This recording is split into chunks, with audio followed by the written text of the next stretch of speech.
Good evening, adventurers. Good evening. Ding Good everyone. evening. Hello.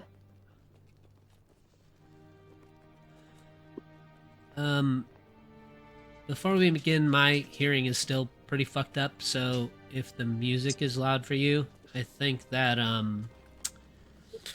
you can turn the master volume down and roll 20. The master music volume. So if I have it cranked up too high, it's just because I can't hear a goddamn thing out of my right ear, and I have all you guys cranked up as well. So just a heads up, if it's like oppressive, you can turn it down for yourself there. I'm ready.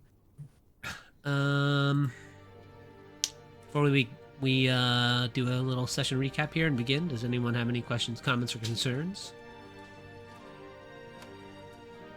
All right. Well, let's get nasty. You guys have disembarked from Tasha's floating fortress out in astral space. Finally, within the realms of Eberron, you guys passed through the rings of Sybaris that hover around the world of Eberron. And you headed straight for the Mournlands. You landed near an excavation site where Mavathor, back in the day, you caught a glimpse through Vecna's eyes as he was exhuming and inspecting this giant obsidian obelisk in this location that you have now all arrived in. You came here and, Mercy, you recovered the fangs of your fallen companions last time that you were sent here to investigate this site by House Thrask in Eberron. The obelisk is gone, and discovered while you were exhuming your lost companions' fangs as keepsakes to remember them by. You all noticed a small silvery globe of light hovering in the bottom of the massive excavation pit in this area of the Mournlands, and discovered it was a clairvoyance spell. You quickly dispelled it, and as you are backing your way out into the ship to leave this area and go hide the ship somewhere in the mountains so you can make your way deeper into the Mournlands in search of many things.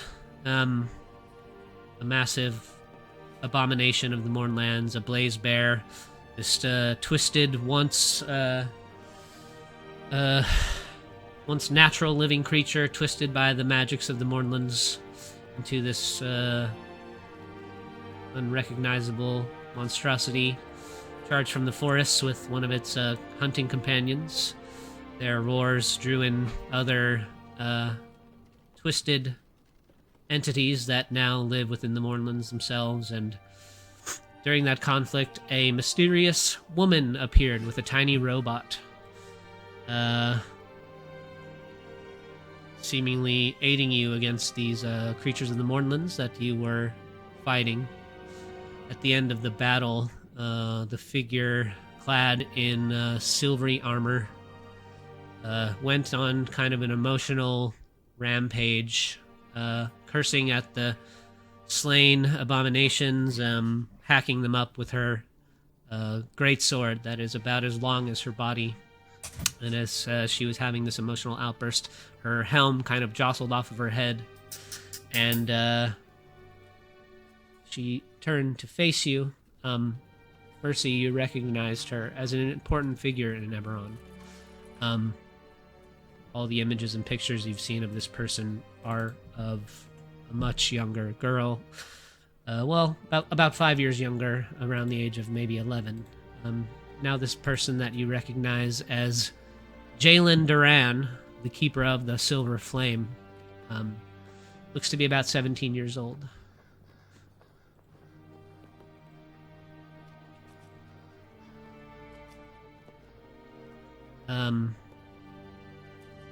Warning your companions that this is a dangerous person. Jalen tried to convince you that she had simply come here to help you battle these creatures of darkness. And as you continued to encourage your companions to make their way back to the ship, she sort of broke down again, and you guys can hear the desperation in her voice as she's started to plea for your help. You guys see she had kind of kneeled to make sure her little Warforged companion was okay. And before you start interacting with her further, you guys see the little robot sort of nod its head up and down, and its hand cannons, the creature's little claws unfurl back out, and it goes and plops open its belly. Kind of comes down on little hinges, and you see kind of various little compartments in there, and up in the center of its chest, the robot has no like neck really, but just below where its like neck would be, in the high center of its chest, there is this silvery orb, and it is embedded with let me see if I can find an image of it, but it is embedded with, I'm gonna pop this image, but I gotta move the text into GM notes only. So give me a sec here. Embedded with dragon shards. I'll show you what it looks like in a moment.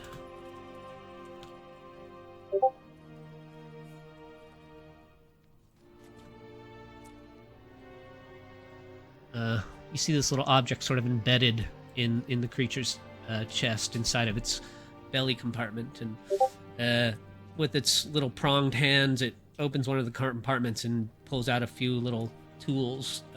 There's like a kind of like a little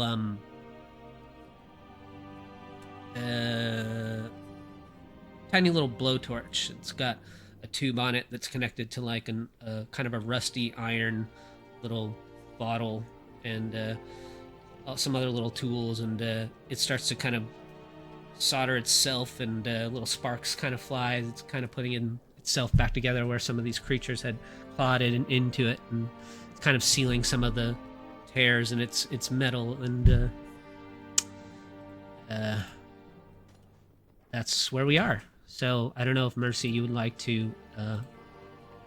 Jalen says, please, you can't leave me here. I need to leave the Mormons. I can't do it alone. Actually, I believe you'll find that we can. The question is whether or not we should.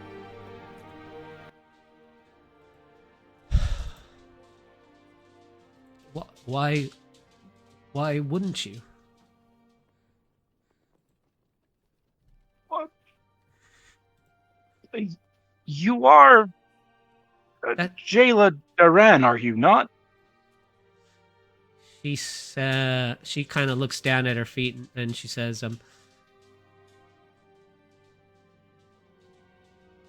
No, my name is Sorcha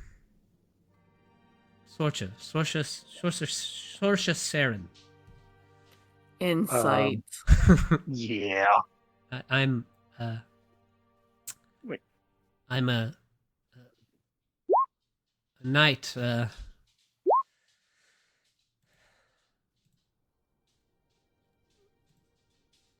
Try again. Her voice is kind of cracking, and she says, "I'm from Flamekeep, and I lost my companions here. We came on a mission to." And she kind of stops talking, and she says, "All right, yes, I am Jayla Duran. You might otherwise have heard of me as the Keeper of the Silver Flame. Keeper or voice? Keeper. Above table. Keeper? Oh. Voice Okay. is the voice is someone else. Oh, gotcha. The voice is within the flame. The Keeper is the figurehead of the Church of the Silver Flame. The poster child. She's the recruitment tool. She's a tool. She says, Yeah, unfortunately, Mercy's transformation only lasts a minute, so even when it fades and her sword stops glowing, she's still going to just keep the sword pointed at this woman and stay between her and her companions. Okay.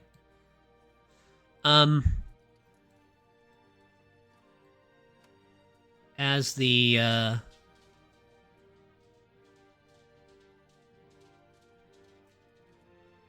Warforged, as the tiny little Warforged starts like finishing repairing itself a bit,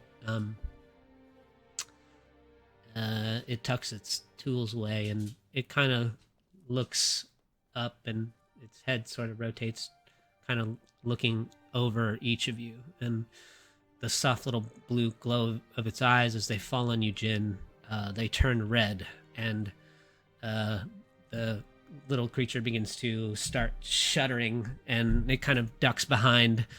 It like sucks its feet up into its body and becomes like a little kind of rotating ball and starts like shuddering violently behind Jalen.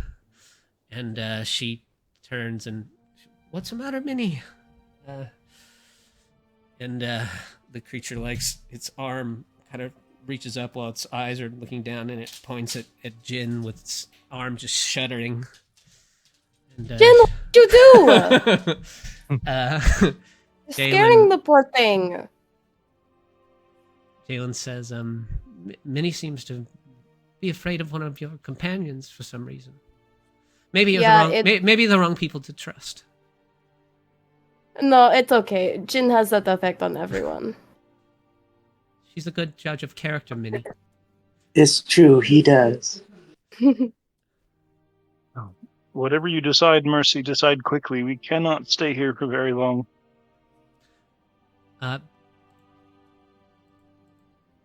Yeah, completely ignoring that entire conversation.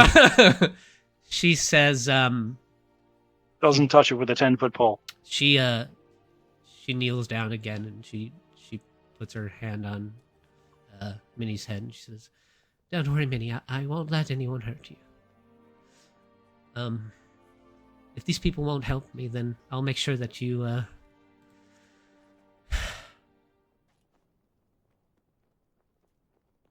I'll make sure that you get back to Ialos safely." You said you came here for a reason. What is that reason?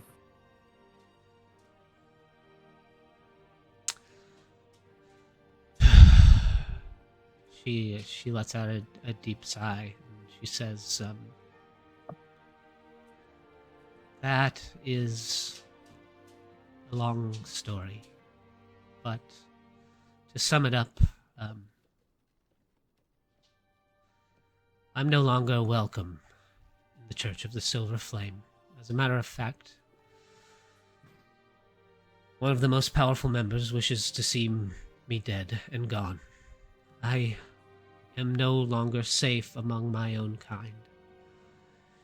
At least those back at Flamekeep. I've been Gee, how terrible. running and the irony has become that on Eberron now, the Mournlands has become the safest place for me. I assure you it is not. She looks at you, Mercy, and she says,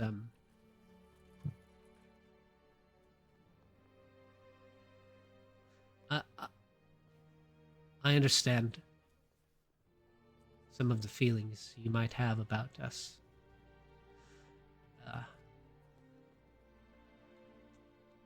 Church of the Silver Flame is not what it once was. There is a darkness lingering in the flame. It's been poisoned, and now its power is being used for evil. Yes, that's only been for the last few 100 years.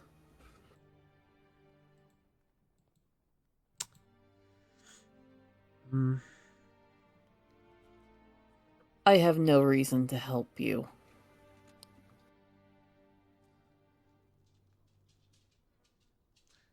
Well, it hasn't been so long as that, but I understand how rumors and stories spread. What? Tell me, Miss, Madam, what is your name?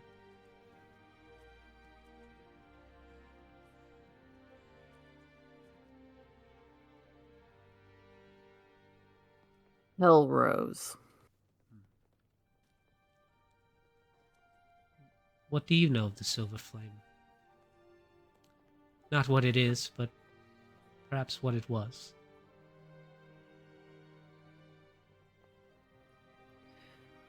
I know it was once supposed to be something that brought light and hope. A being that actually spoke to its followers. And was easily corrupted when those followers didn't even question a sudden change of perspective. I know how many children I have saved from your blades, even as they were being run through their families.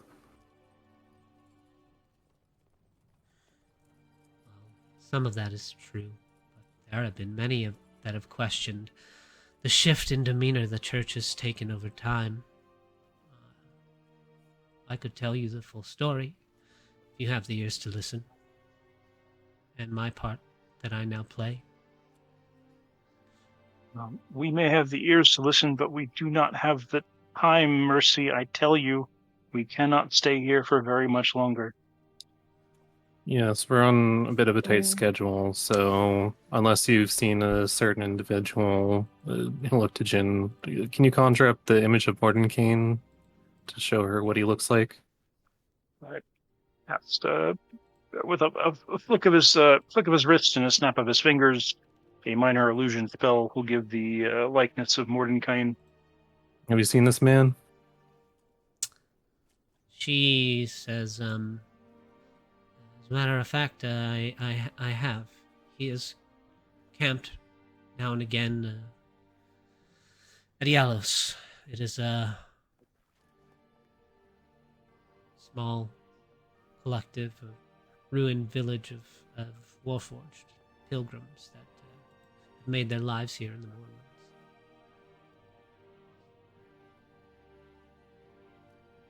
Do you know how to get Insight. there? You can make an insight. She says, yes, that is where Minnie lives. That is where I have taken refuge. Fortunately, since I've been here. Thor will look to Mercy and whisper to her, we can't really pass up the opportunity to expedite our journey to find Morden Kane. She she's not lying to you, Jin. Okay.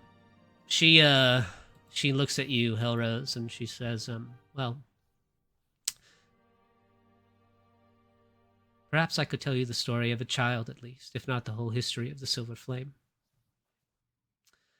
You see, when the last keeper of the flame perished, I was the daughter of a craftsman in Flamekeep, and at the age of 4, the same year the last keeper died, I began to have dreams and nightmares of catastrophic events. I would color my dreams out on parchment, and my father became worried, as any good father would. He brought me to one of the cardinals of the flame. They tested me, and when They brought me before the flame itself. It warned me of a cult of the Lords of Dust that was operating within Flamekeep. The Knights of Thrain sought out this cult before it could do any real damage.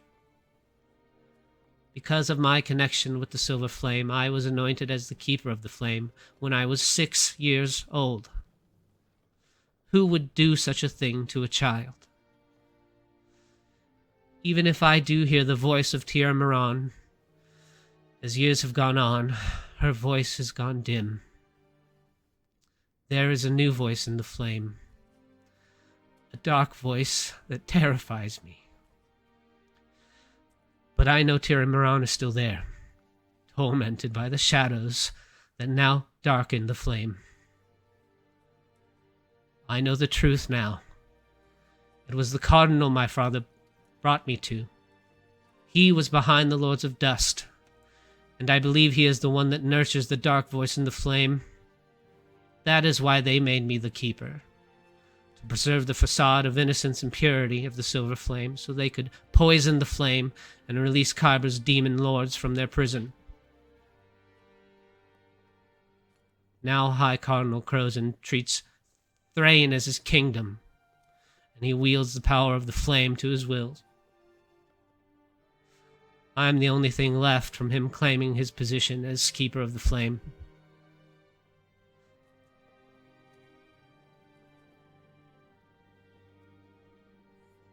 You had mentioned demons.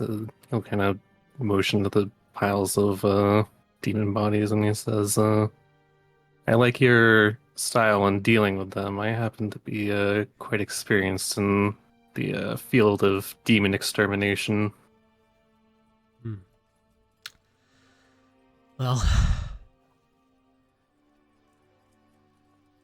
these abominations are not the children of Kyber. They are manifestations of the Mournlands. Those were once humans, like you or I. And whatever this curse is upon the once beautiful nation of Seer has turned them into something entirely different.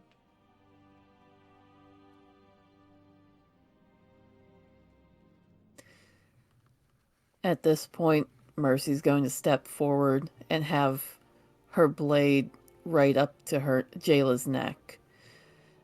And Mavithor, you're close enough, you might even see her hand shaking, but more because she's trying to hold back from just cutting her down. She lifts her neck up, actually. She raises her chin and she looks you in your eyes, and there's and her irises kind of turn from like a soft blue to just like a faint silvery color. And she says, well, go ahead. Do your worst. Perhaps it is my fate inevitable either way. Be just like them. Lilith is gonna come around and try and lower Mercy's hand. Hey, Lilith, is Fangs next to you? No, I told Fangs to stay back. Okay. Lilith's attempt isn't going to work, but Mercy is going to just clench her jaw. Take us to this village. Do not try anything. And when we get there, perhaps I will have a proposition for you. We'll have to travel through the mountains into the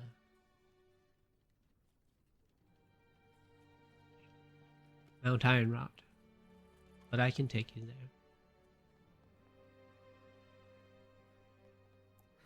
Lepus, Yes. give her a lift, will you? she's slow enough and we can't be slowed down further. Oh yeah, of course. Leopard trots on over. He actually he bows his head and on the tip of his horn a teacup appears. Do you want some tea, miss? Lady, ma'am? I don't know how to address you. Jayla's fine. Can you Jayla. take her friend as well? Yeah, I have enough room in my bag, I think. Does your friend want some tea? Do wolf watchers like tea? I don't know that he has anywhere for it to go, but I grab Fang by the scruff of the neck, throw him into the circle with everyone else, run up and cast teleport to bring us all back to the ship. okay. So you leave Lep with Jalen and Minnie? Oh, no. Lep's in that same circle. Okay. So you leave Jalen and Minnie? No. Or Jayla? Teleport hit. Oh, teleport can teleport. you do everybody? Okay. Yeah, I do Can- everyone. Can Lep also teleport? Because the unicorn has a teleport thing. You can do anything the unicorn can do. Can Leprechaun teleport himself, Jalen, and Minnie? To the ship, or? No, outside of whatever Jin is doing. So maybe the trader or something. Yeah, why don't the two of you roll initiative? Hey. Who teleports Can I first? just grab hold of his mane for his horn? Nope. Yeah, I'm pretty quick. Yeah. Before you get a chance to, you are all in the Mercy ship. Can I try? Oh, to you know just what? grab Sorry, hold of Leopard's horn? I fucked up. I lied. Jin, you grab everyone together, and there's some features in the Mournlands that Oh, would I have known that? I probably would have known that. I don't think you would. Okay, I don't think you would. fair enough. I mean, you tell me. Ever since the day of mourning, I mean, in the time you spent after, how much have you been back to the Mournlands? Research the phenomena from a distance? So you haven't been inside? No, I don't. Then No. you would not know. Okay. You are all Well- ripped away.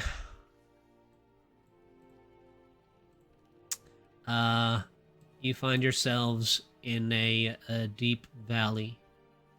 There are tall. You can see the shadows of tall, dark mountains all around you. You all appear beneath a massive obsidian portal. But it's like a sheet of sheer glass. It's rimmed by a silver frame. And but right away, especially you, Jin, you could tell that this is a portal or a gate of some sort, but the magic energy has been frozen solid into just this sheet of glass. The magic itself has been solidified. So you guys This are was not where I wanted to take us. I'll drop the token here. I'm glad I caught that.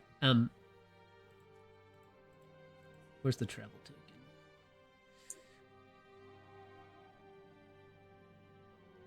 I gotta organize my shit a little bit again. I got too much stuff going on now. There we go. You guys are here at this portal.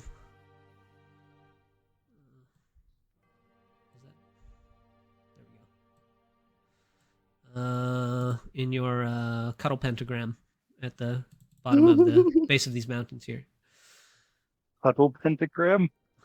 Yeah, Sure. if you zoom in on the travel token, it says quick form a cuddle pentagram. Oh, cool. That is amazing. Which you have to kind of do to teleport, you know? Mhm. Yeah. Yeah.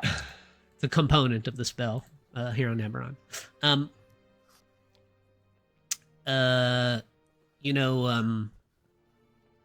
The mists here are not quite as thick as they are on the other side of the mountains where you were, to the west of your current location.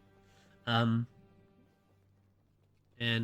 you can actually see like a small valley that winds sort of down away from the mountains, and it's actually sort of covered in like overgrown, sort of lush green grass.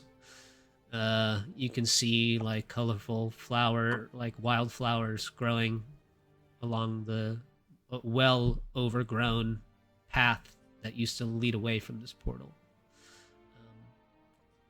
But the mist is still thick enough that you can't really make anything out in it for too far in front of you. Jin is pinching the bridge of his nose. I don't know why you teleported us here, but that's cool, I guess. Can I wrap a hand in Lepus's mane? I didn't do anything. And you won't. You are going to stay with us. Keep her with us. Am I understood? Yes, Mercy. Thank you. And she'll let him go. Oh, why did it have to be here? What exactly is this place, Jin?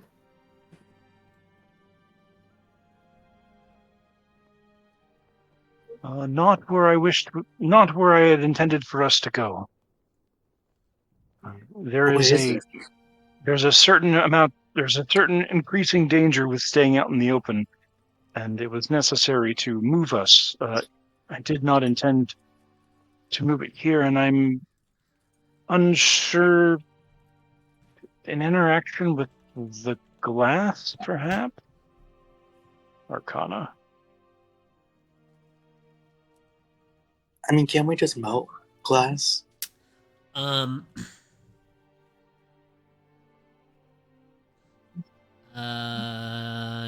You recognize some of the arcane sigils engraved in the silver frame that is kind of wreathed around this portal. And the large obsidian oval, there's like space between the silver wreath and the portal itself. So it's like suspended in midair. It's not connected to anything. You still detect like magic between the solid object, the frozen magic, and the rim of the portal itself, and you recognize the some of the sequence of these arcane sigils, and you would recognize that at one time when this gate was active, it would have led you to the City of Doors. Sigil Gate.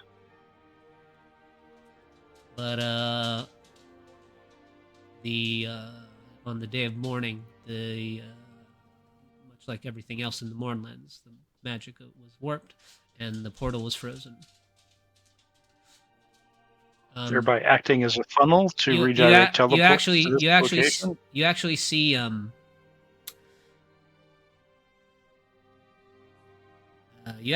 like a body stuck, like the lower, like someone was stepping through it at the time that it happened, and the upper half of their body is missing, and the lower half of their body is still like fused into the magic of the shard of the portal that's there. Oh, that had to have hurt. Does this give me any insight to why my teleport spell was redirected here? Is that the portal acting as some sort of funnel? Yeah, probably something like that. Sounds good. Okay. Yeah, that must be some sort of funnel effects. caused by the after effects of the morning. The ship was like 10 feet away. You guys could have just walked over there. Yeah, but everyone kept wanting to talk, and I'd like to end this wanna be shot conversation from orbit. before the DM does the other 12 paragraphs of Silver Flame lore on the. Well, I want to end this conversation before the DM says, "Oh, you've been talking too long." Roll Oh initiative. no. So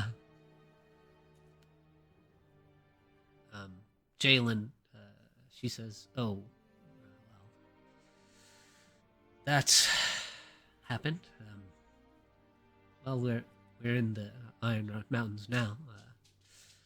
It's going to be farther to travel, but if we make our way towards the river and skirt our way around Scavenger's Camp, it's another leap, Tialos." She, thinks for a second, and she says, could take a day, maybe two. Would it be easier to fly there?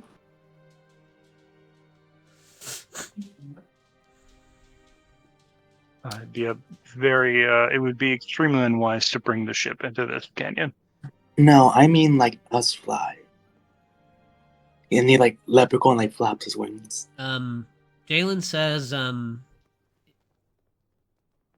of the most important tenets of traversing the Mournlands is to draw as little attention to yourselves as possible. There are scavengers, raiders, pillagers, pirates. No flying, got it. And I wouldn't be surprised if we have to hide from the prying eyes of vessels that roam searching for lost artifacts or anything of value left behind from the day. What are vessels? Vessels like your friendship.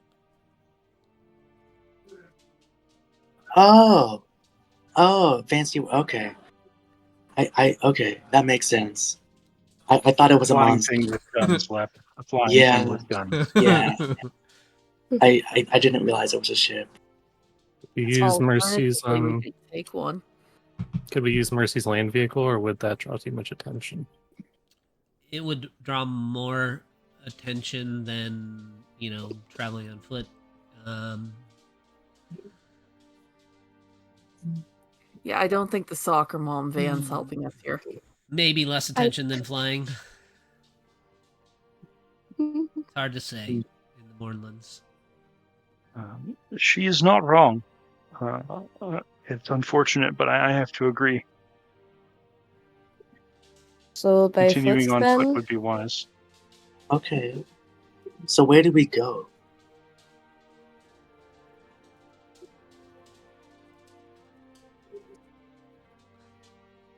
North, following the river, I believe.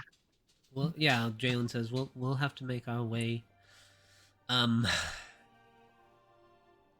Minnie knows these valleys well. We'll have to the shortest path, the least chance of getting lost, is to make our way to the river.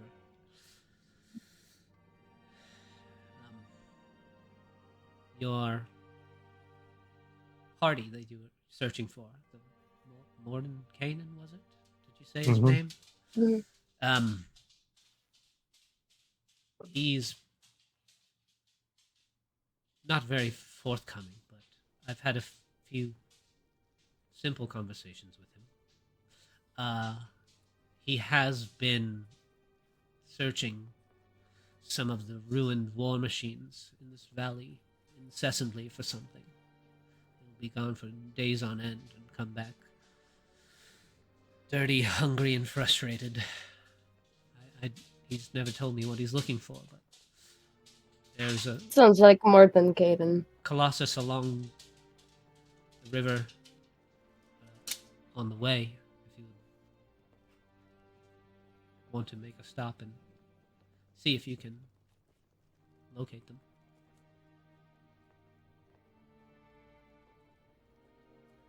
I think that'd be good.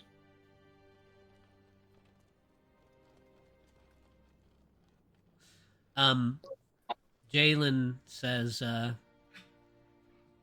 judging from Minnie's reaction to your friend over there, I don't know if the residents of Yalos would be very welcoming to him, at least. Why doesn't Minnie like safely, Jin? You may safely assume that they will likely not. Jalen says that's an interesting question.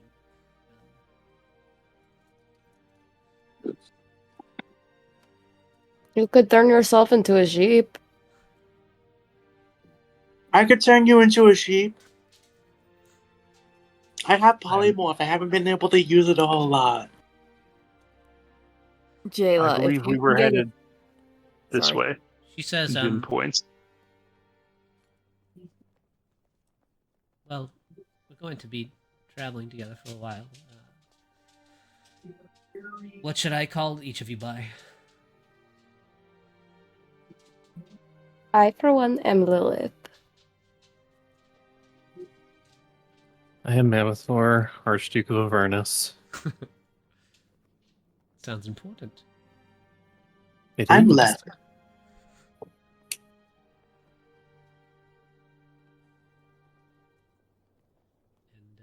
And you?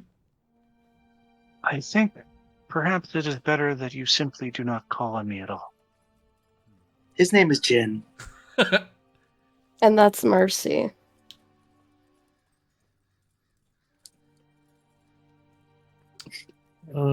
Mercy's just gonna growl.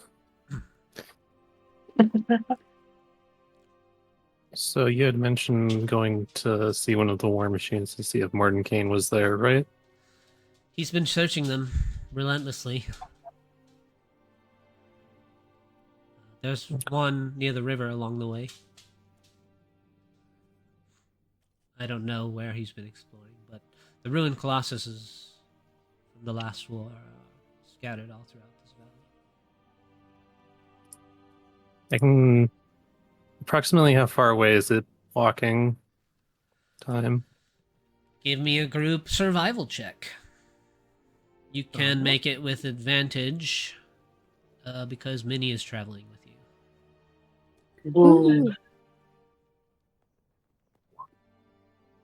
Nat Could be a 20. good opportunity for somebody to cast guidance.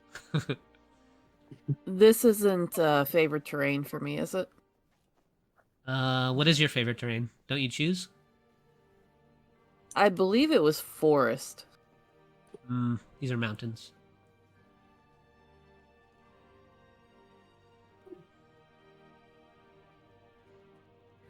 Crit. Oh, we got 2 crits.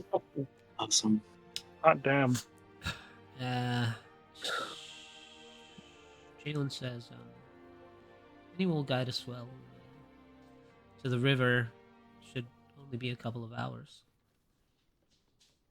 I can try and see if I can feel out if Morning King is there or not. I'll reach into his bag and pull some stuff out and then cast Divination. While he's doing that, I will go ahead and ritual cast the good old Rary's Jin's new trick. Ooh. And while he's doing that, Lep is gonna have a cup of tea. Let me So the double check the one goal other for thing. Divination is going to be looking for Morton Kane and the closest war machine.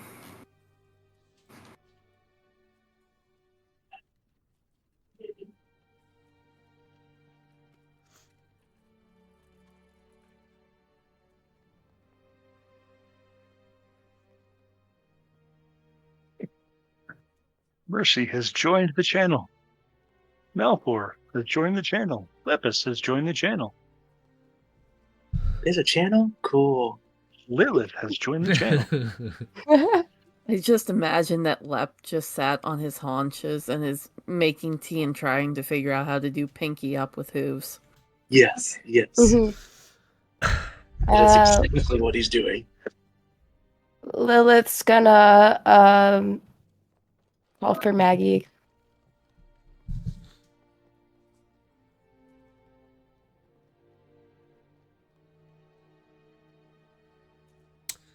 Make a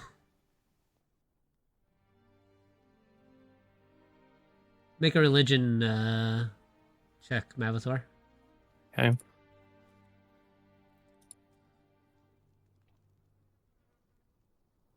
I'll go ahead and throw guidance on it because, Why not?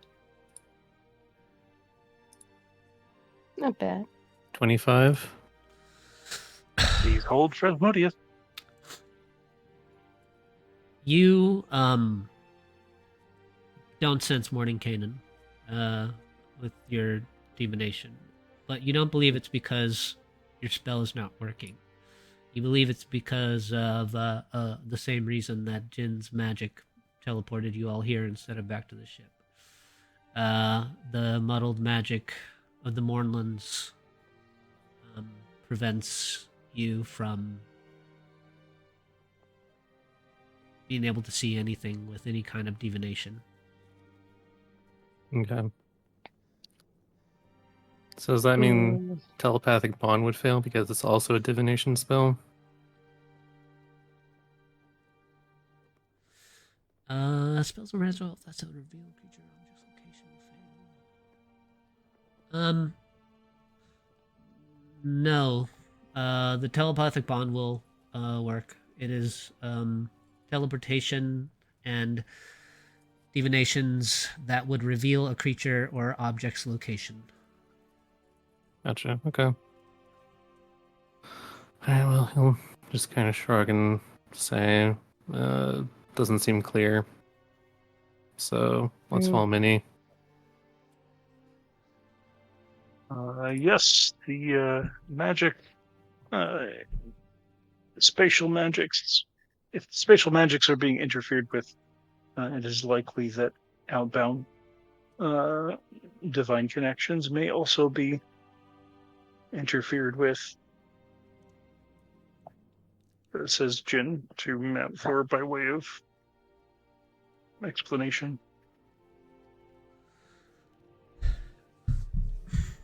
Hey, Brian. Yeah. If Lilith were to give Maggie a memory marble, would Maggie be able to capture Jalen's memory? If you were to give Minnie a marble? Maggie. Oh, Maggie a marble. We should probably have a conversation about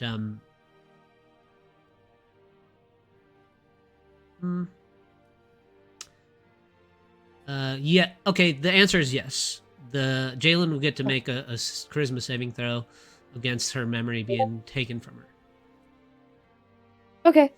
Yeah, she's gonna have Maggie do that then. Yeah. There's two ways that the marbles can be used, and their main intended use is as you are traveling to try to capture in the marbles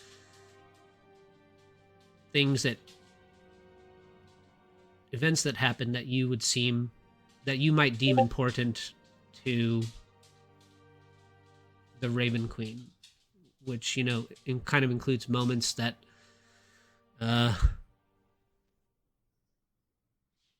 could change the course of the flow of events one way or another. So like meaningful moments as you travel. But they can also be used in this kind of way that you're trying to do right now, where you can try and extract a memory from a person, but they get to make a saving throw against it. Okay. And what's your DC? Sorry. 18.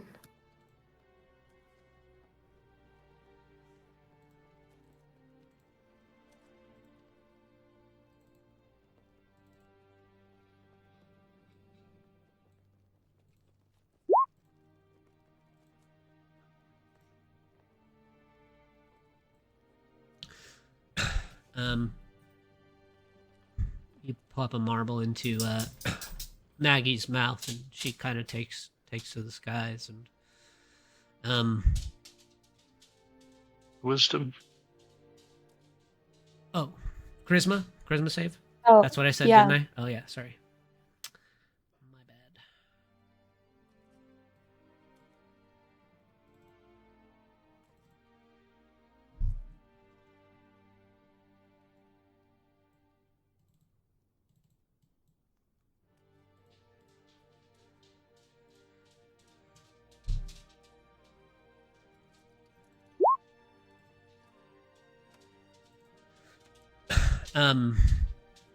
You kind of watch her glide over as you guys start to travel this rocky, mountainous valley down towards some river that flows through Mount Ironrot here. And you kind of watch the marble in her mouth, and she does a couple circles over the heads of you guys and kind of flops back down onto your shoulder and drops the marble into your palm, and it is still blank. Okay. She's just gonna shove it back into her pouch. You guys are traveling through the valley here, and you're gonna make a stop by one of these old war machines that Jalen says is down by the riverside. As time passes by, you pass ruined structures, and you see bits and pieces throughout the valley of what seem just like big plates of like rusted iron, various odd gears that are strewn about, mechanical components for what once were large war machines that just now litter the entirety of the valley, encapsulated within these mountains here. As you travel along the way, you're not going to have any interruption as you make your way to the river, but some time does pass. If you wanted to speak to Jalen or each other at all, you are welcome to as that I had time a goes by. question. Sure. Jin, did you include Jayla and Minnie in this telepathic thing? Oh, hell no. Good. When we start moving, Mercy's going to look at you and just say, if she tries anything against us, one of us will kill her. Understood. If there is any chatter that Lep can hear, he can't. Leprechaun can like psychically like talk, and he is gonna. Yeah, I mean, you guys, by the way, hear this, everything basically that each other says. it's a group chat. Yes. Yeah. Then Lep does just as whatever they're talking about. Lep does like reiterate all this back to Jalen and Minnie. Yeah, you're live in the RP channel right now. It's like, you guys weren't included for some reason. I don't know why. Maybe the spell failed. So I'm just gonna reiterate to you guys what's going on. Let's gonna go Lep. Off your horn, I swear. Remember when we were talking about these lessons? This is one of them. She looks at you kind of with this distrodden look on her face, Lep, if you do say that out loud. And No, he says it psychically. oh, okay. You don't say what Mercy said. Oh. No. Everything that he tells them is psychic. Oh, you tell it to them psychically. Oh, okay. Yeah, no. Yeah, no. Unicorns can like telepathically speak. So like he's reiterating everything that they're saying he telepathically tells it them.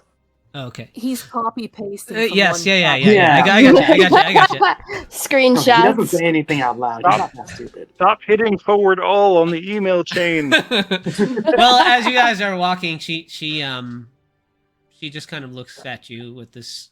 Her head kind of turns, and she looks at you with this sort of distraught and sad look on her face, and she says,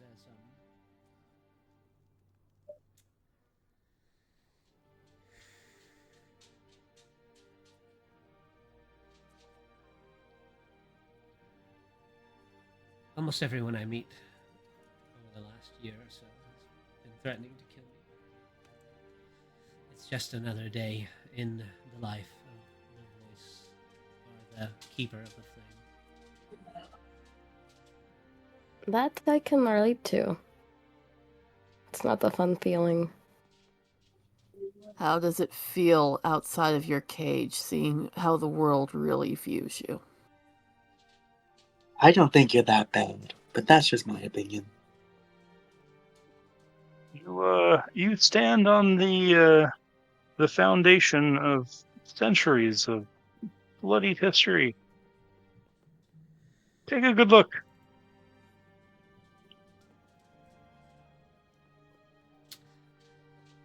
It matters regarding the Mornlands and the state of Eberron currently.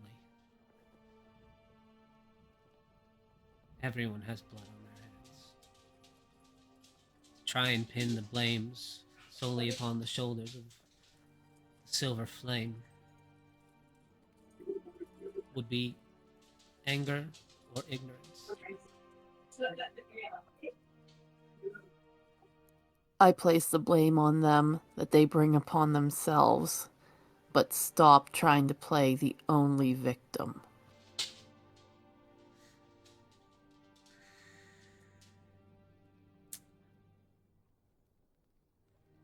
Just because there are many powerful people trying to kill me does not mean that I consider myself a victim. Perhaps alone, when I'm alone at night, I do weep for the child I never got to be. But all I wish to do is purge the darkness from the flame and restore its light, so it can be used for what it was intended, to purge Eberron from the children of Kyber for good. If anyone's paying attention, Lilith definitely has tears in her eyes right now. And she kind of like walks a little bit farther ahead. Yeah, more and more Jalen's story is starting to sound a lot like yours, Lilith. Mm-hmm. And if anyone's paying attention, there is blood running from Mercy's mouth where she is biting into her lip. Avernus has many such roads. Are there many such roads leading to Avernus that are paved with good intentions? Isn't that right, Mavathar? Yes, I believe the security of the multiverse is a extremely laudable goal, and should be actually thankful that we're doing this, because if we didn't, then hundreds, if not thousands of years ago, the demons would have swept across Eberron and turned it into nothing but dust.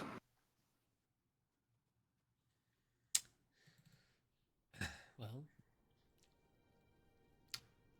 the light of the Silver Flame is responsible for similar acts in the past. More than Mercy's once, going to just stop and look at her and jab a finger into her chest.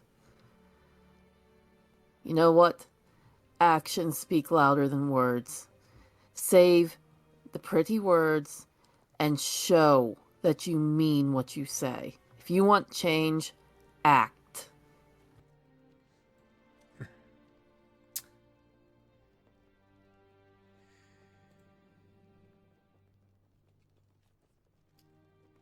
she says,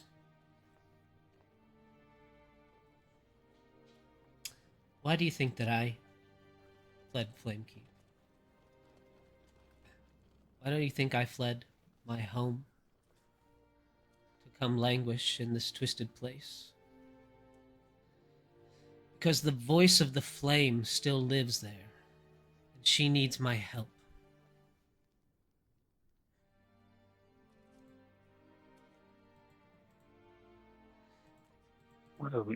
What in all the shadows' names is the voice of the flames doing in the Mortlands? There's no place for them here.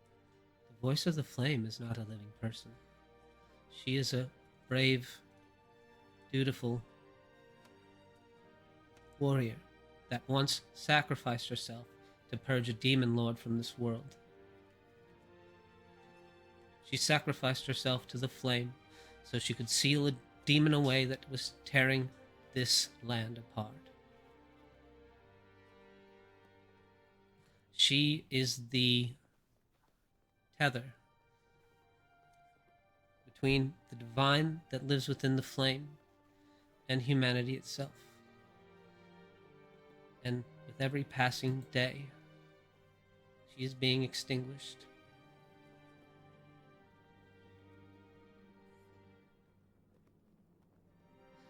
It sounds like you need a history lesson. And she looks over at you, Mercy.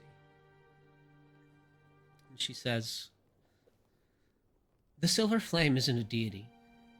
It is a divine aspect of Eberron. The legends says that over 100,000 years ago, great demons from Kyber, the dragon below, walked Eberron and attempted to destroy this world. And in retaliation, divine creatures known as the Coatl, birthed from the blood of Sybaris, the dragon above, allied with the dragons of Eberron, to drive these forces back to Kyber or destroy them outright. The Coatl soon realized they were not able to destroy the demon overlords, but perhaps they could trap them, sacrificing their immortal essence, their lives. The Coatl formed the silver flame that bound the demons for hopefully all time. The silver flame is a powerful force of good that keeps the demons and filth of the world away. Well, that's a very pretty story. And when you're done washing off the blood of centuries, perhaps I'll. And when we're not busy, perhaps I'll take a moment to listen to it.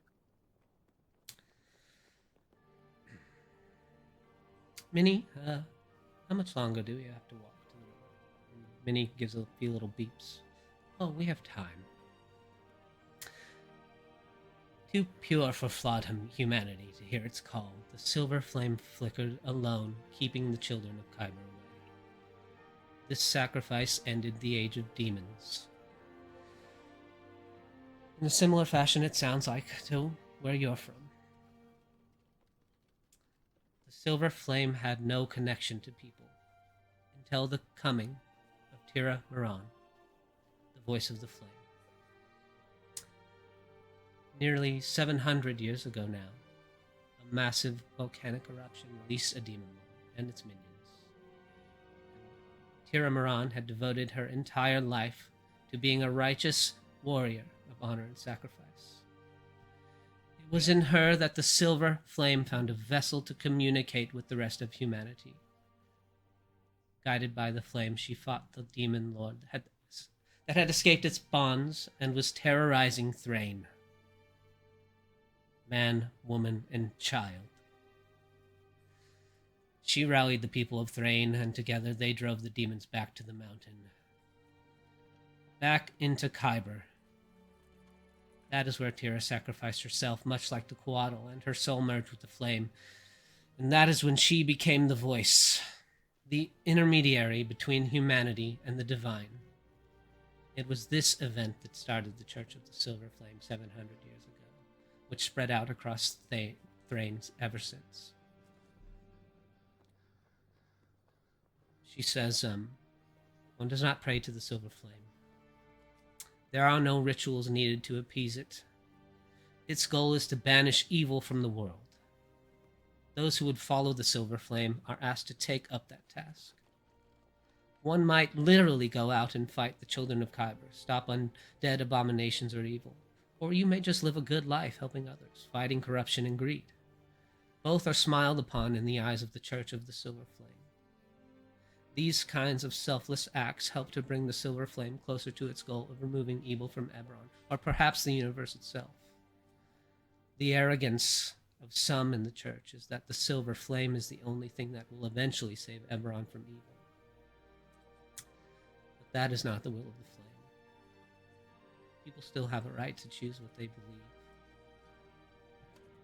It is this arrogance that is swept through Thrain, making its way into the blood of those that would wield the Church's power for their own political ends. All throughout the last war, the Silver Flame has continued to grow darker. As the High Cardinal Crozin feeds it, nurtures its darkness, poisons its light.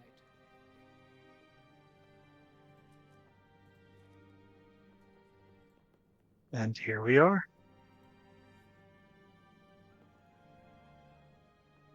More than once, the Silver Flame has been responsible for saving countless lives. Hellrose. It deserves to be restored.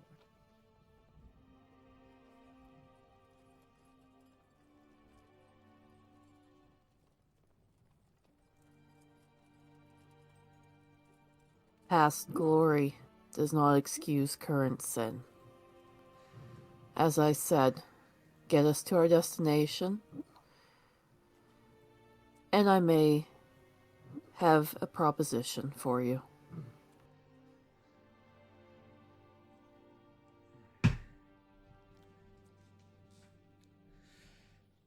She sighs and nods for Minnie to keep rolling on forward.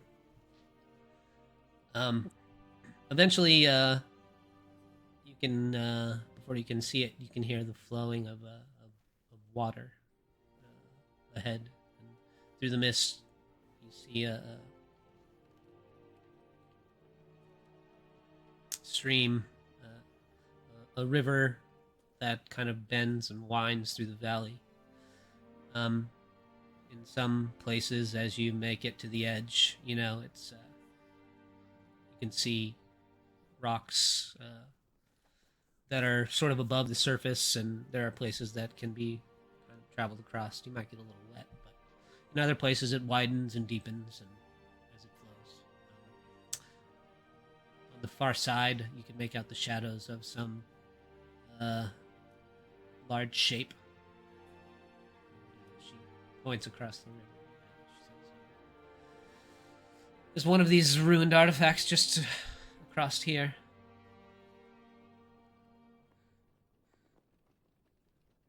Which one is it? You guys would have traveled to here by now. Oh, I'm saying, well, And- what's its name? Do I recognize it? That's an interesting question.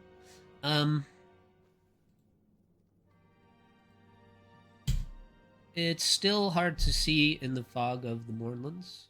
You might be able to get a better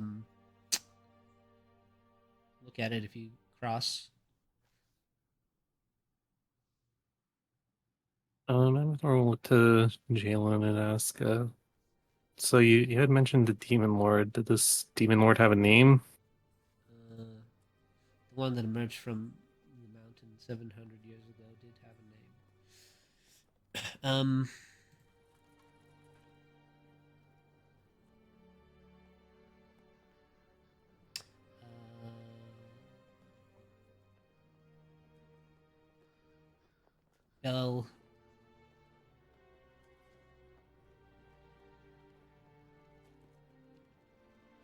Bel Shalor. I could be Does wrong. that- I could be wrong about that. But, Does that name ring any bells?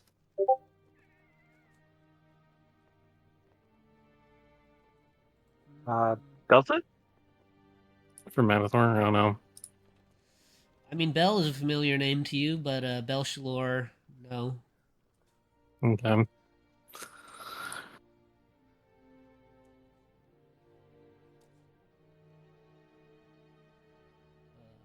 A demon native to Eberron.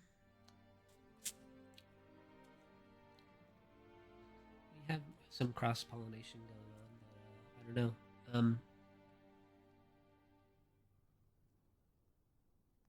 The name, Bell strikes a nerve, but the full name of the demon was Belshalor.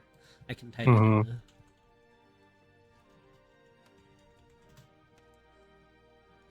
Gotcha. All right. Well.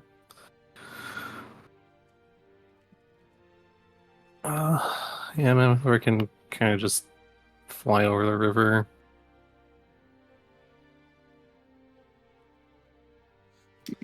Is there let me ask you, Jin, since you had a hand in the creation of a lot of these weapons of war, how many of the Colossus did you kind of like have play a part in the design of like nearly every Colossus that was created in Seer? In part, I would recognize many of them by sight as I worked on the power systems. Okay. Um, These large ones, as far as you know, none of them ever received docents. okay. As far as you know, they were powered. Many of them by people. You know, the Colossuses. Oh, At some point, there would have been a transition to where some of them, before they started getting into the Warforged that you can be in this world. these were piloted, physically piloted. Some of them, yes, some were piloted. Eventually, they Okay. got to a point where they were autonomous, but they didn't have the spark that some of the most recent models of Warforged contained. Okay, then yeah, absolutely. Okay, yeah. You guys find a narrow part of the river that you're able to Um, get across. Yeah. I'm so sorry. I don't know if Leprechaun can do this, but is it possible to like get some like vials of this like water, Yeah. river water? I mean, you can ask somebody to do it for you, I guess. He's like, Jalen, I know we just met, but I can make you some really good tea. I just need some of this spring water, river water. She says, how would you like me to collect it? Do you have something I can put it in for you? Yeah, in my bag, there's some vials, and I do it all the time. I wrote a little thing about how to do it. It's in the bag. In your bag. I thought your bag morphed into your form. Leprechaun could have a satchel around his neck. It's cool. He's got a saddlebag. Yeah. It's whatever That's what it's whatever you envision, Yeah, that's where he stores all his tea and teacups. Yeah, for sure. She reaches in and finds a couple of empty containers, and she corks a couple of vials of. She says, "I wouldn't use this in anything consumable. It's okay. I've made tea out of demon ichor, celestial blood, fey drugs, like unicorn hair. I can do it out of anything." Manathor will lean into Lilith and say, "Remind me to sneak him some water from the river Styx." Good idea. I hear the Leith is good this time of year. Leafy. 5. As you guys get closer, sorry, I have a question, Ryan. I had prepared a different way because I didn't think you guys would try and teleport because I made it kind of clear before you guys got here that it would be work, but Oops. it's cool. I just don't have all the stuff that I thought I would need pulled up. Go ahead, Mercy. Yeah. I have 2 skills, and I'm wondering if I can use one of them when I get across the river to do some improved stealth. Sure. As as far as you guys can tell, it's 7 hours. You guys have been traveling for 7 hours, by the way. So Leprechaun subtract 7 hours off your 24 hours of Leprechaun. Okay. I linked them in chat. Can I use one of those to just basically cross the river and disappear and Sure. just stealth around? Yeah, absolutely. As you guys get across the river, Mercy vanishes and into the mists to do what Mercy does. Before she does, I re-up Bond. I'm re-upping Bond every hour. Oh, okay. Sounds good. Does that cost a spell slot, or is that a ritual spell? It's ritual. Okay, nice. Yeah, so Mercy basically disappears to everyone. As you get across, and some of the mists, kind of disperse, so you can see a little more clearly around you. You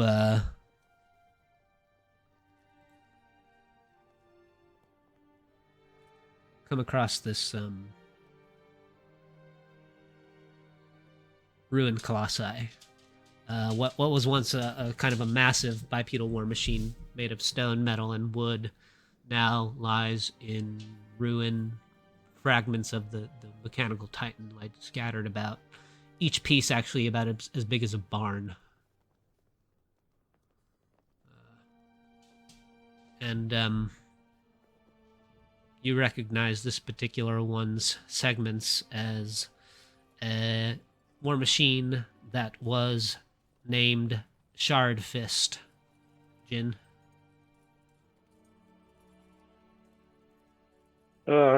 So your series X173.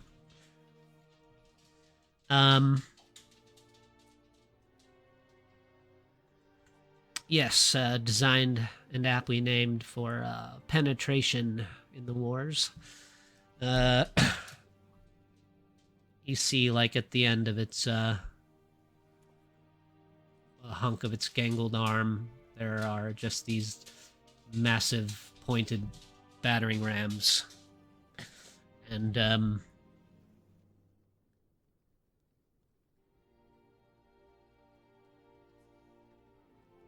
the Colossus's wreckage is so expansive that you can search it more thoroughly, but it does take some time.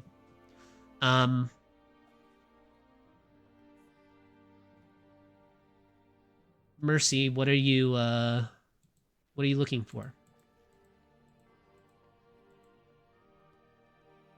I mean, aside from just wanting to not talk with this woman, she's pretty much just trying to scout out the area and make sure they don't walk into an ambush. Okay. Give me a perception check.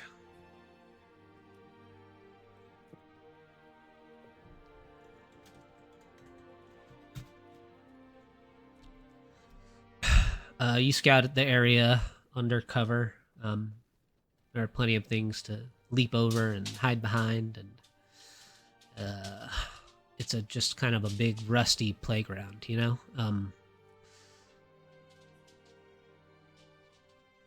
You do notice some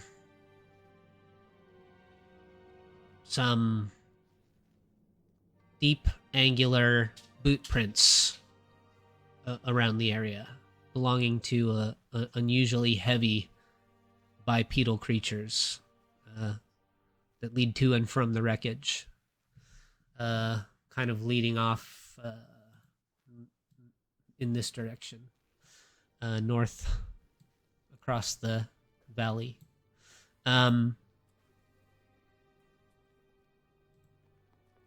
19 perception. You do notice, like, here and there, smaller, a bit fresher boot prints made by lighter creatures. They seem to meander a little more aimlessly about the wreckage.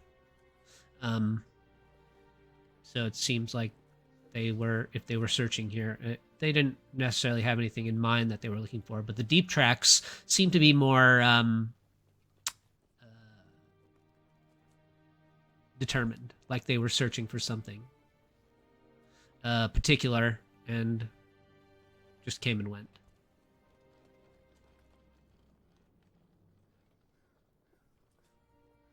Would I be able to make some check to try and determine if one of these may have been Mordenkainen?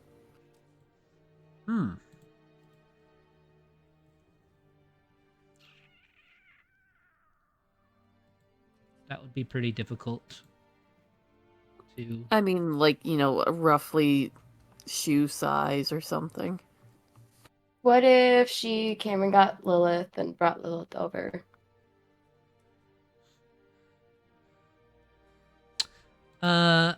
Make an investigation check.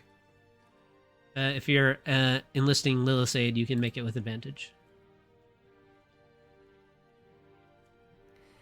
Yeah, she's the only other person who's met this guy, so...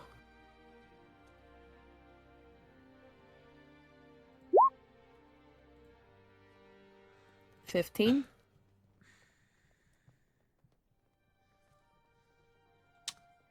As the two of you are kind of searching around the rusty, pointed scrapyard here,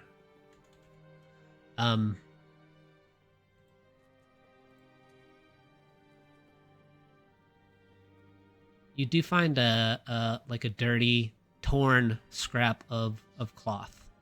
It is like a fine silk, but it's just kind of gone. It's been through some things, and it's kind of a pale blue color, and woven into the fabric there are these golden threads. And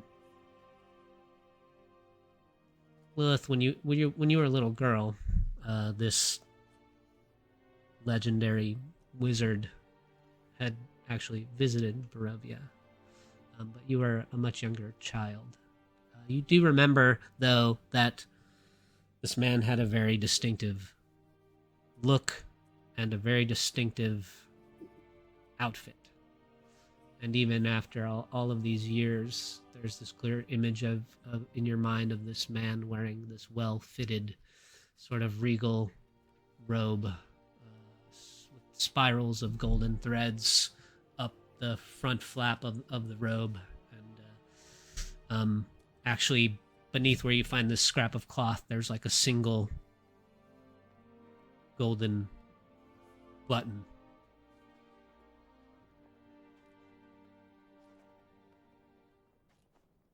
Well, I think this was his at one point. I just hope nothing bad happened to him. It looks like it's been here for a while, though. Holy shit, it's been an hour and a half already? Wow. Surprise! I feel like we've been here for 20 minutes.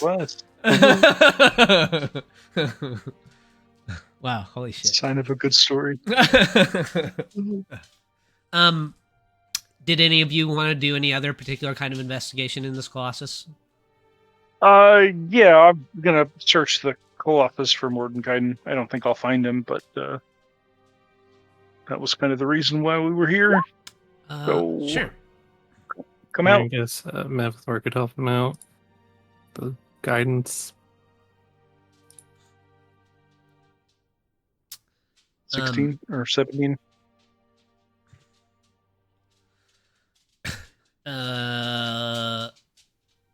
Jin, you kind of look, as you're looking about the wreckage, you spot some of the other lighter, humanoid kind of footprints left around in the area, and you take a closer look at the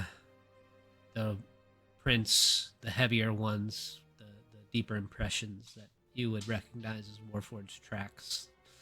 And there is one set of tracks that has a similar pathway as the Warforged. It seems as though Mordenkainen was kind of making his footfalls in the Warforged tracks. And you notice like boot prints here and there, every other Warforged track or so, that kind of leads in the same direction. And they're similar in the way that when you kind of trace them back to the Colossus's wreckage, they are more directed. They don't meander about. They kind of go looking into a particular place in the wreckage in the Warforge's main sort of chest cavity area, and then back northeast.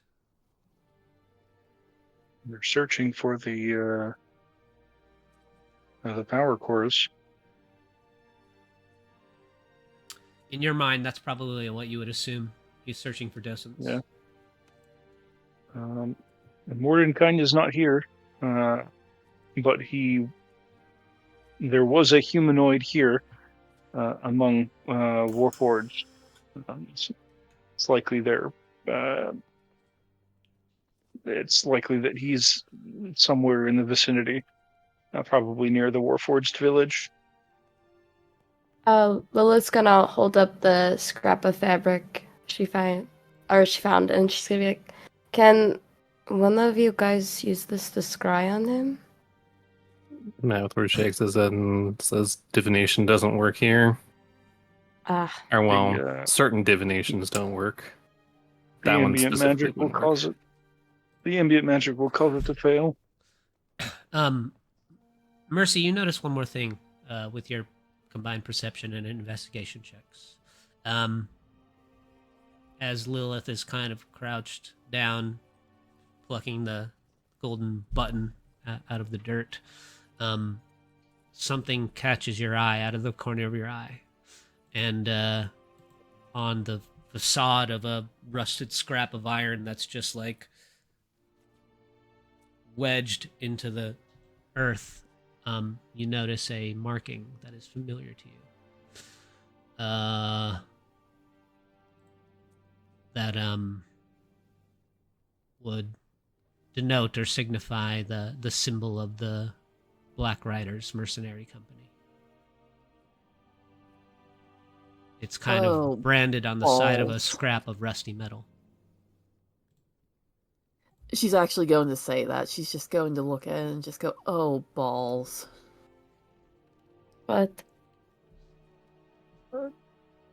Jin's frantically looking around, trying to pick out a sniper among the wreckage. The Black Riders are here. Or they have been, which means they probably still are. Oh, bother.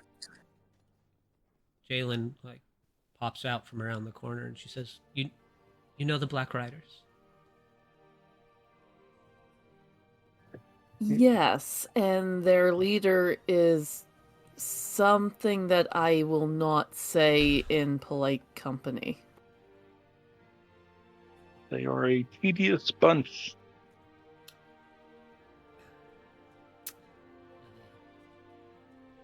Best avoided.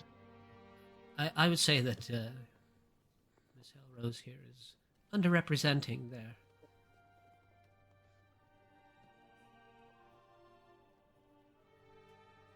ferociousness. It's not Ferocious yet ineffective. It's not the Silver Zell Flame. has been after my head for years. It's not the zealots of the Silver Flame that are the only ones hunting me here. Then This- let's not. The symbol, these Black Riders. I've had a close encounter with them as well, and it seems as though they've been hired to hunt me down as well. Let's not stay too much longer. Don't want them to find out you're near. Either of you. They'll take any work. Ryan, can I tell what time of day it is? If you judge it by when you guys entered past the ring of Sybaris and landed in Eberron before you pass into the Mornlands, it was probably late afternoon. So at this point, night is probably falling outside of the Mornlands.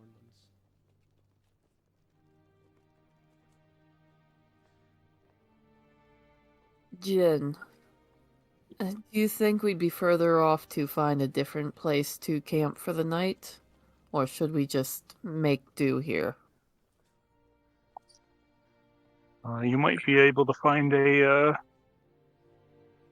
outcropping or a small cave system, but there is nowhere in this valley that you can expect to find any degree of safety.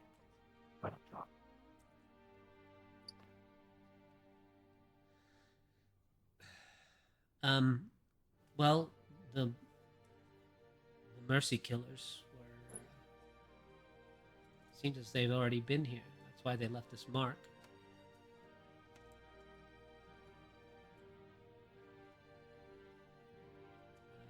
Probably the safest place to make camp for the night would be here. It's near the edge of the valley, farthest from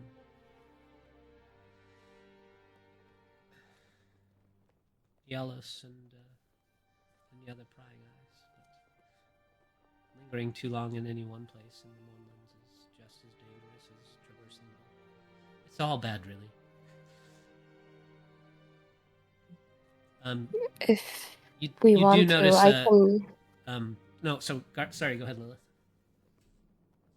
She's just gonna say, if you want, I can cast alarm. That does catch your ear, Mercy, because you haven't told her your name. She's like pointing at the symbol. She refers to the symbol as the Mercy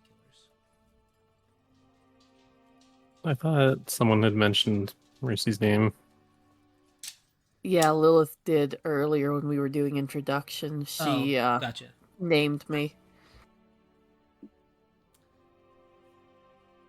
That's how Jalen refers to the symbol.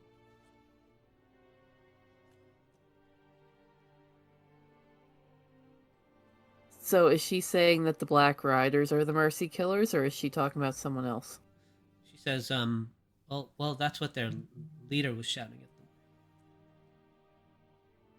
as they were hunting me down. She was shouting through the valley. Mercy Killers, bring that child back to me. Ha. Still hear it when I try and sleep at night. Her voice was...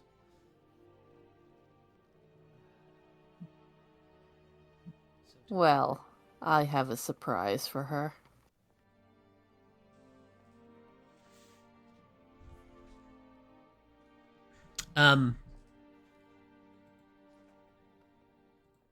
Do you want to describe them to the party at all, or just leave it for now?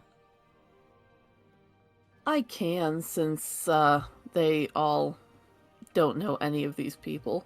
Yeah, why don't you tell them a little bit about the Black Riders?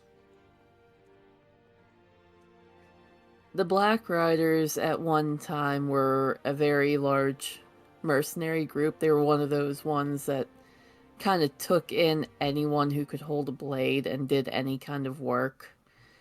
And they ran into conflict when they were just kind of extorting a job and trying to draw it out for more pay. And Mercy's family was hired to get in and complete it, and did so very quickly. And the current leader in particular is named Zet Ducat. Is that how you pronounce it? Yep. Yeah. She in particular has a bone against Mercy and actually willingly became an undead.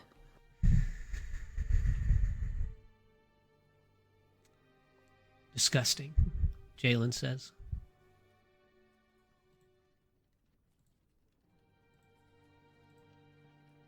Yeah, she's particularly unpleasant. Sounds like it.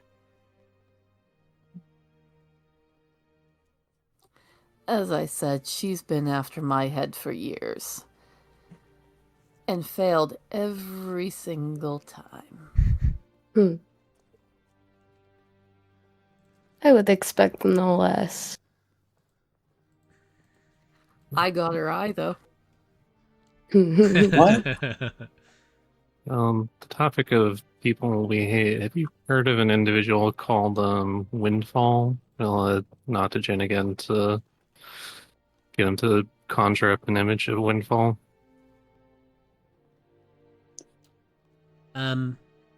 She looks at it and she says, the name or this image, I don't recognize. I'm sorry.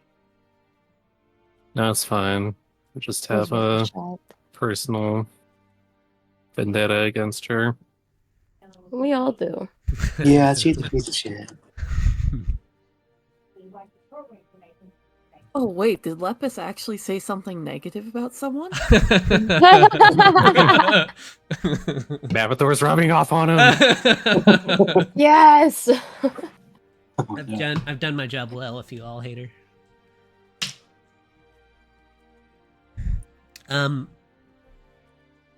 How would you guys like? Well, do you want to camp here, or do you want to find someone else, or somewhere else, or you can continue traveling? It'll be let's see. How far is it from the village? Jalen consults with Minnie. She beeps and whirs as they seem to be in some kind of crude conversation between each other, and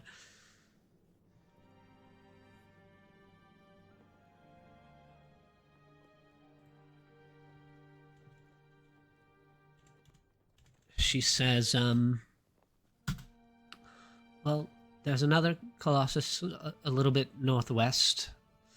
And Minnie says it might take another 5 hours to travel there, and then beyond that, another 2 hours to Yalos. Mm,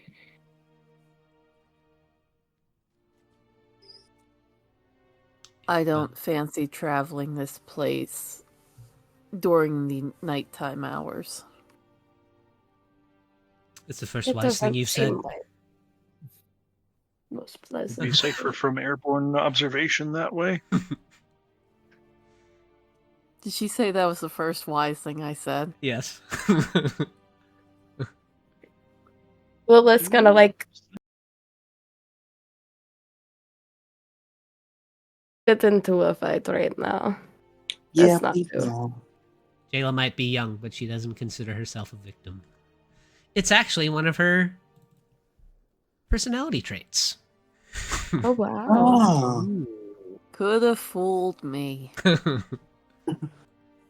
I mean, you can be victimized. That can be a part of your story and still not consider yourself to be a victim. Oh yeah, no, that's fine. Just little Mercy will remember that.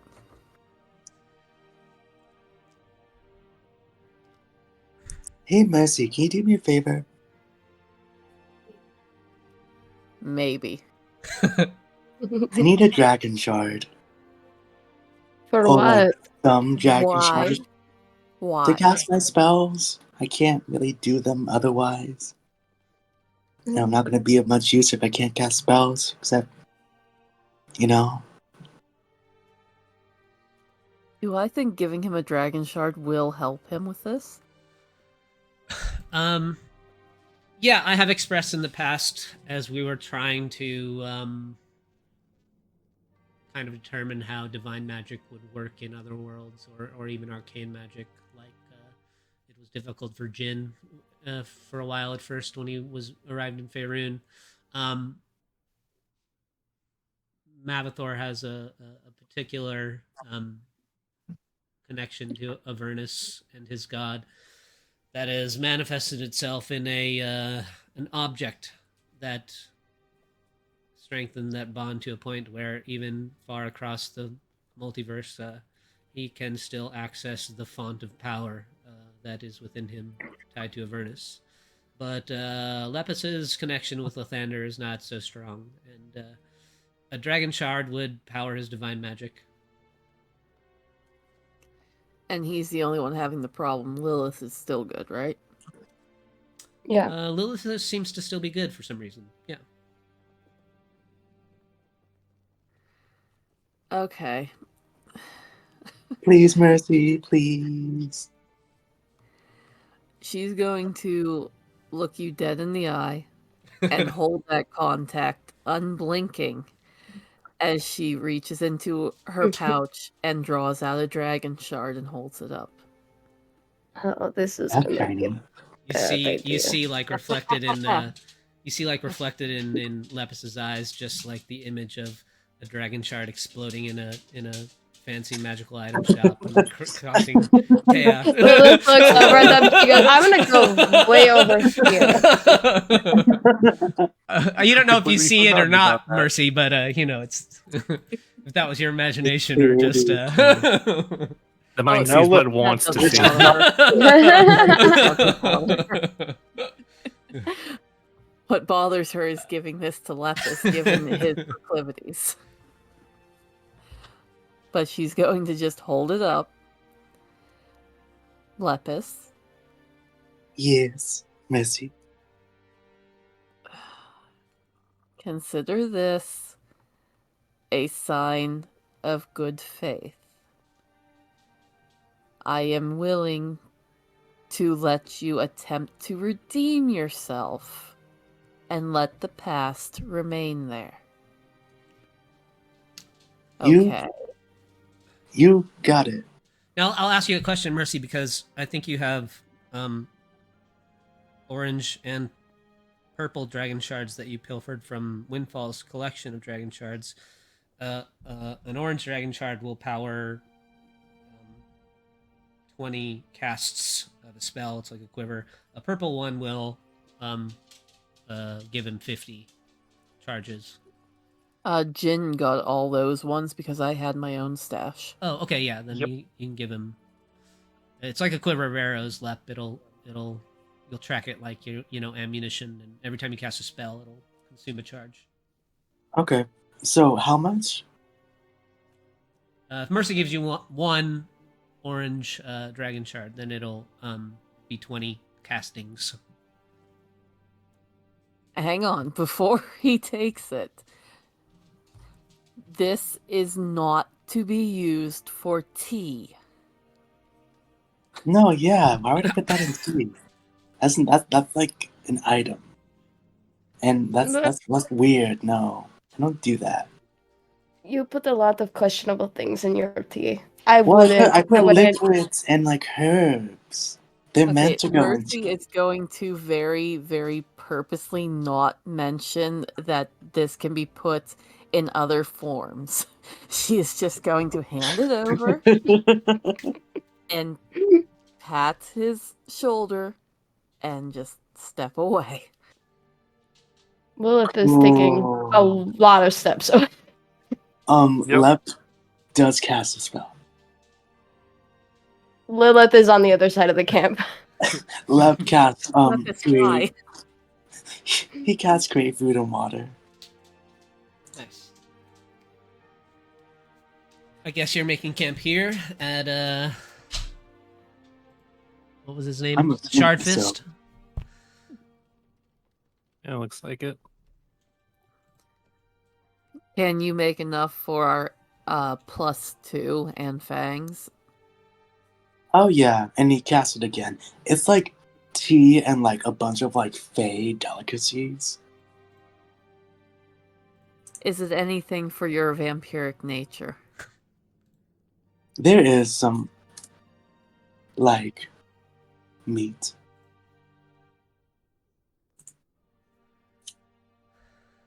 Lep likes his steak raw now.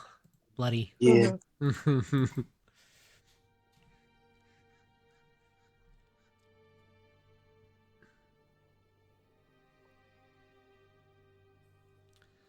Are there any particular other precautions you would like to take as you set up a camp for the night at Colossus Shardfist? Lilith will cast alarm and just put it somewhere outside of where they're camping. I don't know exactly where. Maybe she'll ask Mercy where's the best place to cast it.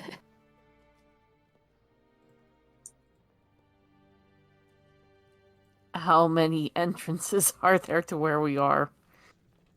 So, to the south, direct south and west of you, to the direct south of you is the river and then mountain range, tall mountain range. To the direct east of you is the river you crossed and open valley. To the direct west of you, maybe another hour, you'd hit the mountains again. And to the north of you is valley and mountain and Colossus. I can choose an area that is no longer than a 20-foot cube. So maybe I can just set off a bunch of them. Yeah. I mean, Like in a that would be radius. like, kind of placing them, these big hunks. So, like the shell of this Colossus, they're big hunks. So the head is like the size of a little barn. The abdomen area is much larger, and is part of it's been shaved off, and it kind of makes sort of a half dome that's embedded in the ground. And although there are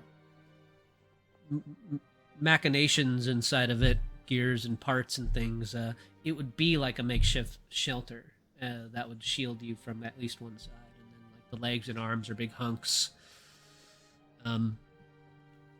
So you could place them around inside like the half shell if you guys camped there, and you'd be protected on the side where people could come in from, and see you. I think she might do it like outside of it. Yeah, you could do that too, just around Yeah. the area, kind of cover. I'll go ahead and ritual cast Find Familiar and set it to guard. Oh, smart. Hmm. I was Yeah, going to summon a drone to look out for us, but it only lasts an hour. I'll have Maggie scout. Yeah, I would like to use one of my features, though. sure. I get to spend a spell slot and detect my chosen quarry within 10 miles. The last time I used Ooh. this, I got a migraine, because it was in the Shadowfell.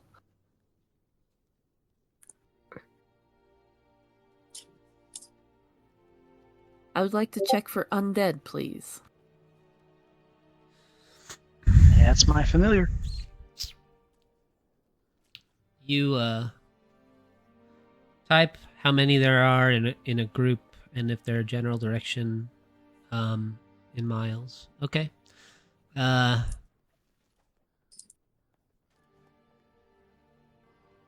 You detect hundreds of undead, Mercy, in a 10-mile radius. They Okay, so they, again, she's left clutching her head. they litter the Mournlands. Ow, ow, ow. I need to stop doing that. You detect one that is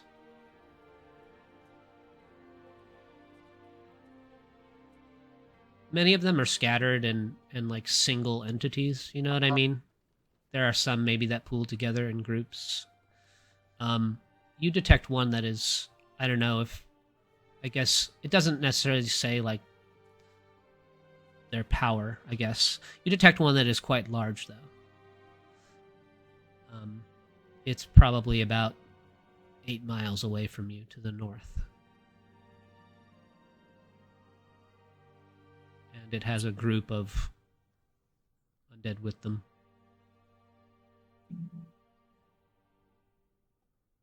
Would it be too far-fetched to guess that might be Zet? It would not. Not be far-fetched, or that it wouldn't be It would her? not be far-fetched. Okay, well then, as she's clutching her head, she will share this with the others. I guess about the distance between this colossal and the next if you guys chose to travel north after your rest. Yeah, it seems like a good idea we stopped here.